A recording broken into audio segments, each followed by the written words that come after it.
Can I be real with you for a second? Every time I see those perfectly color coordinated meal prep videos, I get a little anxious because spending over 2 to 3 hours in the kitchen every single Sunday, that gets a little too much for me. So I built a system around my schedule that saves me not only time and energy but also money. And today I'm sharing 6 things that I do to make eating easy for me. And the last one is my absolute favorite. So, welcome back to my channel. If you're new here, hit that subscribe button and let's get into the 6 tips. So, my very first tip is if you want to buy any produce in bulk, like rice, dal, spices, it is definitely better to buy them at an Indian grocery store just because you get things in bulk at a cheaper cost there. And even some things like paneer, you get that for a much less cost than what you would pay at a local grocery store like Whole Foods. These are some ingredients I use every single week, so it makes sense for me to buy them in bulk at an Indian store. And honestly, there's just so much variety. For dals, you have split dals, you have the whole lentils, and so much more to explore. And that goes even for spices, and you would have endless variety to choose from. So if you have an Indian grocery store near you, then definitely explore that. Now, tip number 2 is building a pantry that would work for you even on your laziest and busiest days. For me, that looks like having canned beans on hand, cooked rice in the freezer, I have dried legumes on hand that I can pressure cook anytime I want, and of course, frozen vegetables and spices so that I can build a balanced meal even when I'm feeling super lazy. And I think these are my non negotiable ingredients to have. So you don't always need a fully stocked fridge to eat well. You just need the right things in your pantry so that they can work for you when you are too busy or too exhausted.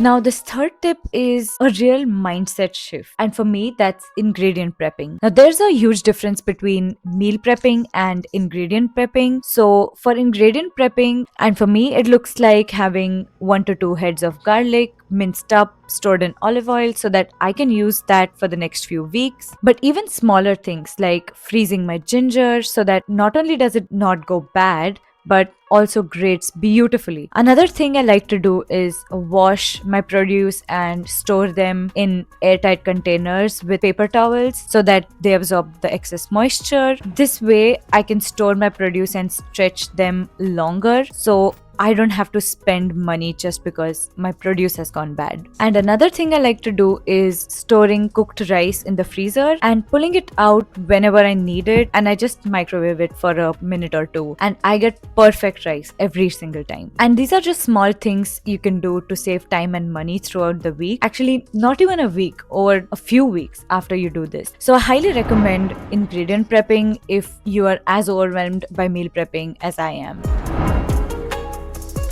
Okay, so this next tip has really helped me when I feel super exhausted or when I'm super busy. So, whenever you're making some dal or any rice dish or even noodles or anything, just freeze one portion of it. So, even if you're not doing like a big batch cooking session, just try to make one extra portion and freeze it before you start eating your meal. Because here's the thing, if you're like me, you're gonna get bored by the end of the second day eating the same thing over and over again, and you're more likely to buy something and spend your money there. So, if you have a meal frozen and the next time you're low on energy, you just get to grab it from your freezer and just heat it up and enjoy that. Basically, think of a freezer as your time capsule for your future self on days when cooking is the last thing you want to do.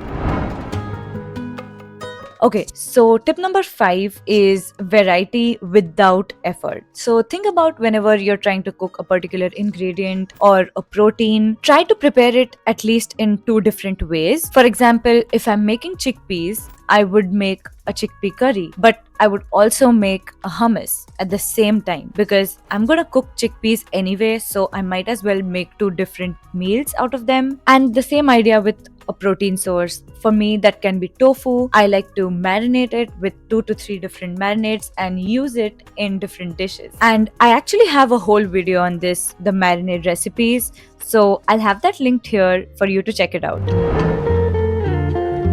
Okay, and my last tip, not even a tip exactly, it's actually an experience that I recently had, and I wanted to share that with you. If you live close to a family member or a close friend, then try cooking and prepping food with them. Now, I did that just a while back with my cousin who was visiting me. We ended up making my paneer sliders recipe. I'll have that linked here for you to check it out. We made that with some bean chili and some banana bread, and honestly the entire experience was so much fun, and we not only got like huge portions of meals to divide within us, but it took lesser effort to make all of those 3 meals. And not only that, we got to experience each other's cooking styles, because even when you're culturally similar, there are differences in how an individual cooks. So it was really amazing to experience that. And if you are friends with someone from a different culture, then you can get to experience their culture and they get to experience yours. So it's a win-win situation. So if you have someone you spend time with regularly, might as well